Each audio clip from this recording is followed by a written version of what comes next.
Mas se a gente chegou até aqui, a gente chegou até aqui por conta dos nossos homens, né? E eu falo até aqui agora, né? Nesse estado. Primeiro a gente entender que nos últimos anos desse período escravagista, nos últimos anos que os navios vieram do continente para cá, para a diáspora, e isso não sou eu que estou falando, Mayara, né? A gente tem pesquisas e tem números sobre isso, né? A gente teve uma crescente, assim, 60% de quem era trazido nos últimos anos desse período para cá eram meninos pretos, né? Porque cabia mais, porque, né, por várias questões, Por uma mas questão assim, logística, né? logística. Esses meninos foram trazidos para cá. O que se é feito com meninos pretos nessa diáspora e o que foi feito com homens pretos desde a infância é um bagulho surreal. Eu acho que quem é mãe e pai de menino preto consegue perceber desde bebê, quando é conscientemente, né, assim, quando tem uma consciência racial, Sim. o racismo que esses meninos passam, assim, do que acontece, assim.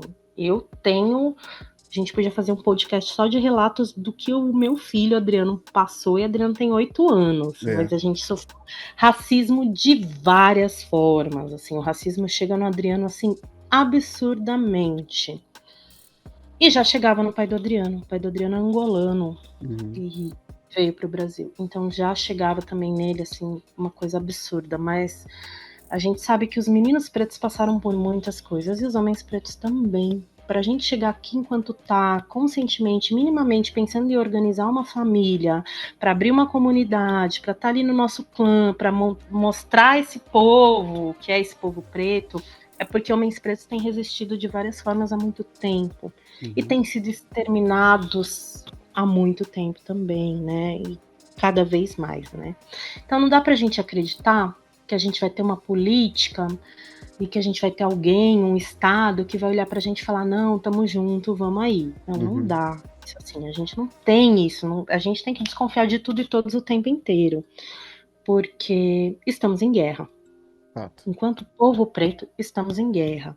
Então é importante a gente pensar isso, né? A gente tá aqui, né? De vez em quando estamos rindo, estamos brincando, estamos dançando, mas assim, a gente tá em guerra, né? A gente não tá aqui a passeio, né?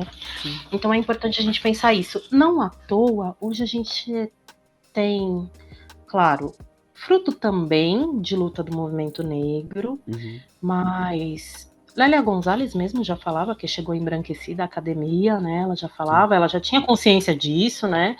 Mas assim, fruto também de muita luta do movimento negro e de muita coisa que a gente teve que aceitar para entrar e conseguir alguns espaços. Também não estou falando que todos os nossos mais velhos foram errados, não é por aí.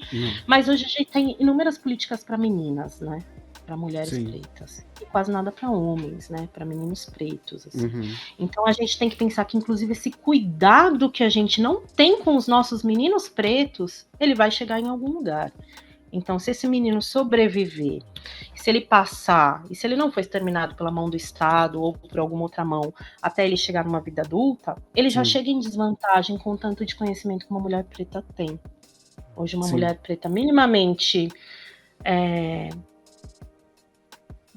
eu não vou nem falar minimamente... uma mulher preta já vai chegar com mais conhecimento ali que qualquer homem preto, né? E mais embranquecida também. Importante dizer aqui que o conhecimento que eu tô dizendo é um conhecimento branco, não tô falando de conhecimento só preto, né? Então eu tô falando assim, vai chegar mais embranquecida. Mas a mulher preta, ela se torna uma aliada do Estado, dessa política que a gente tem, e uma inimiga desse homem. Porque ela precisa apontar o dedo para algum lugar para estar ali no meio de onde ela tá. Ela precisa pôr um culpado, ela precisa...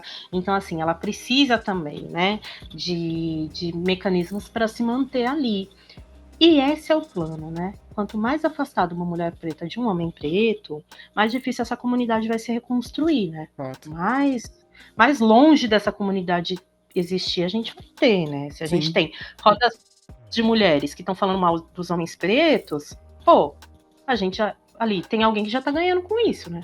Então, assim, já tem alguém que tá feliz com isso daí. Esse talvez seja o plano, né? Então, assim, a gente vai demorar para conseguir se olhar de novo enquanto povo e se respeitar enquanto homem e mulher preta e se entender enquanto aliados para criar essas crianças e essa comunidade, para se manter lado a lado.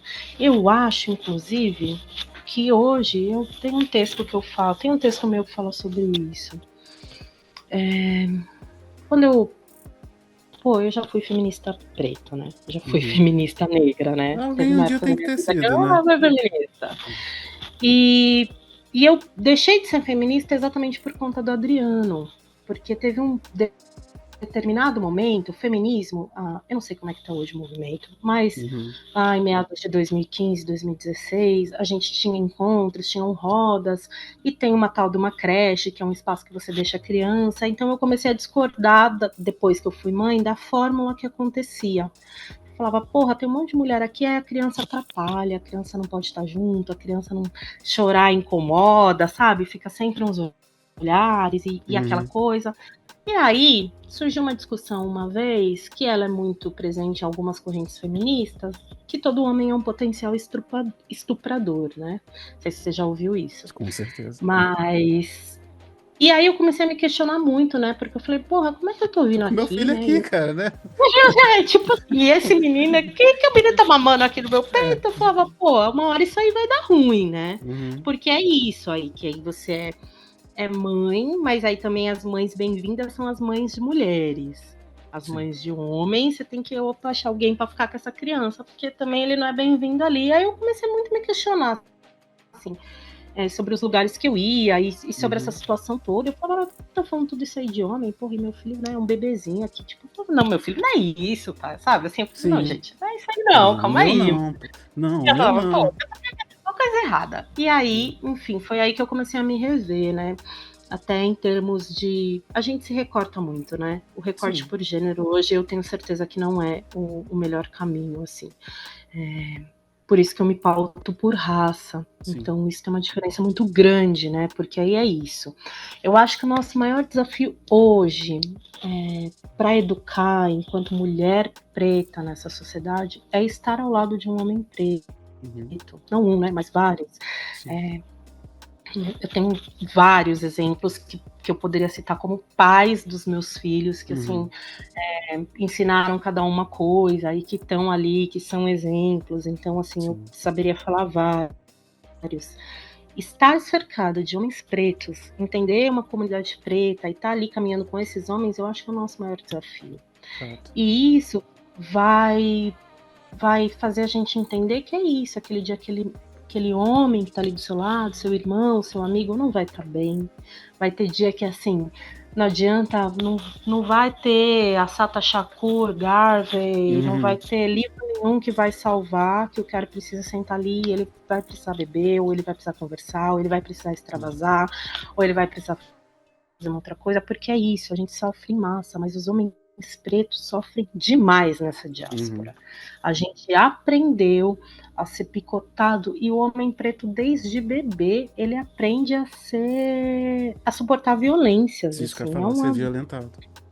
É um absurdo, assim, é bizarro, mas é em tudo. Então, assim, a gente tem que tomar muito cuidado com isso, né? Quando a gente fala desse homem preto, quando a gente aponta e pensar que, por exemplo, estou falando aqui de São Paulo, aqui na rede de São Paulo, na parte da educação, ela é um número muito grande de mulheres, né? Mulheres brancas.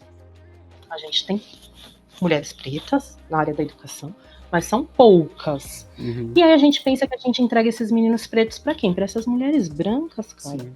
E é bizarro o que elas fazem, o que elas acham e o que elas estão ali fazendo travestido de educação, né? Sim. Então, assim, o que elas acham, porque é isso, elas foram educadas dessa forma. E a sociedade, ela é educada para violentar meninos pretos. Sim.